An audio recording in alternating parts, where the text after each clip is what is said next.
हमने प्रदेश की गौशालाओं के लिए भी, उनके गौशालाओं के चारे के लिए 216 करोड़ 25 लाख रुपए की राशि हमने जारी की है, ताकि गौ माता को चारे के लिए कोई दिक्कत ना आए, उस समस्या का हमने समाधान किया है। हमने अपने संकल्प पत्र में कहा था कि अभी पिछले दिनों देश के यशस्वी प्रधानमंत्री आदरणीय नरेंद्र मोदी जी ने 9 दिसंबर 2024 को जो उचाणी करनाल के अंदर, करनाल जिला के उचाणी गांव के अंदर महाराणा प्रताप बागवानी विश्वविद्यालय स्थापित हो रहा है, उसका शिलान्यास किया है। 65 एकड़ के अंदर यह कैंपस बन रहा है और 700 करोड़ रुपए की लागत उसके ऊपर आएगी। उसका शिलान्यास आदरणीय प्रधानमंत्री जी ने किया है। हमने अपने संकल्प पत्र में भी उसका जिक्र किया था और हमने उसको पूरा किया है। हमारे जो व्यापारी भाई हैं, प्रदेश के विकास में अपना महत्वपूर्ण योगदान रखते हैं। हम उनके हितों के प्रति पूरी सजगता से हमारी सरकार काम कर रही है। मुझे आड़ती मिले थे आकर के, क्योंकि केंद्र पूरे देश को ध्यान में रख करके पॉलिसी बनाता है।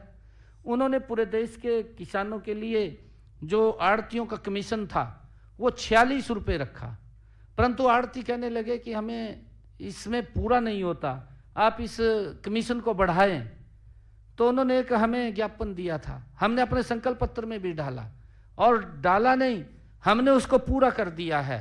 अब हरियाणा के हमारे आड़ती भाइयों को जो कमीशन का उन्होंने 46 रुपये के अंदर देता था, अब हरियाणा उसके अंदर ऐड करके 55 रुपये देने का काम हमारी सरकार ने किया है। और मुझे खुशी है कि आड़तियों के खाते के अंदर उस कमीशन का 309 करोड़ रुपए की राशि भी हमने जारी कर दी है, उनके खाते में चला गया है।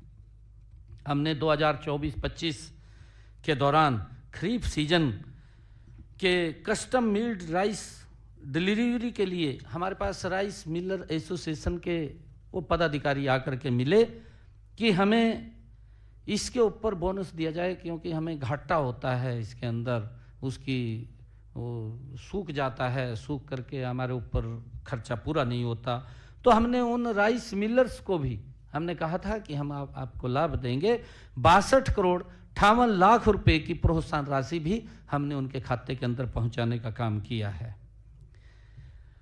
मुझे खुशी है बताते हुए कि व्यापारियों के लिए जो हमारे करदाता हैं, जो प्रदेश का विकास गति से होता है और जो उसमें उनका योगदान बड़ा होता है, ऐसे करदाताओं की सुविधाओं के लिए हमने रेवाड़ी के अंदर 29 करोड़ रुपए की लागत से एक कर भवन का निर्माण वहाँ किया है, और जिसमें पूरे प्रदेश के अंदर अलग अलग उनके कार्यालय 27 जीएसटी के कार्यालय, ताकि जीएसटी सुविधा, कोई समस्या, कोई दिक्कत, कोई उनको और कोई प्रॉब्लम आ जाए तो उससे डर ना लगे, वो बेखौफ हो करके वहाँ पर ये सुविधा केंद्र हमने खोले हैं।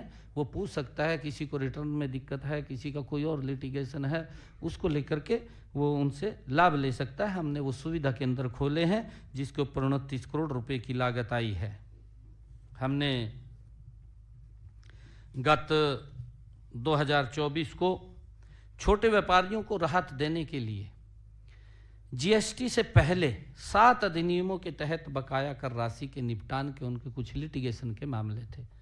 हरियाणा के अंदर ऐसे हमारे लगभग 10 लाख से जो रुपए से नीचे व्यापारी थे, 2 लाख ऐसे हरियाणा प्रदेश के अंदर व्यापारी थे जिनका ये टैक्स को लेकर के कोर्ट के अंदर लिटिगेशन में थे। उनको एक बड़ी राहत देने का काम हमने किया, हमारी सरकार ने किया है। हमने उनको राहत दी है कि जो 10 लाख रुपए से नीचे के हैं, ऐसे लोगों को ब्याज तो पूरा माफ किया है, ब्याज के साथ साथ उसके मूल का भी 10 लाख रुपए से कम आने का 60% हमने माफ किया है, और उसका मूल में से जो 60% माफ करके बचेगा उसमें से भी 1 लाख रुपया हमने माफ करने का निर्णय किया है। और इसी के साथ ही हमने जो 10 लाख रुपए से ऊपर के, 10 करोड़ रुपए के नीचे के ऐसे जो व्यापारियों के लिटिगेशन थे, उनको हमने ब्याज तो माफ़ किया है और उसके मूल में से भी 50% उसका माफ़ करने का निर्णय हमने पिछले दिनों अपनी कैबिनेट के अंदर लिया है। और इसका एक बड़ा लाभ वो हमारे हरियाणा प्रदेश के व्यापारियों को मिलेगा। जो ये एक समस्या थी, उस समस्या का हमने समाधान किया है।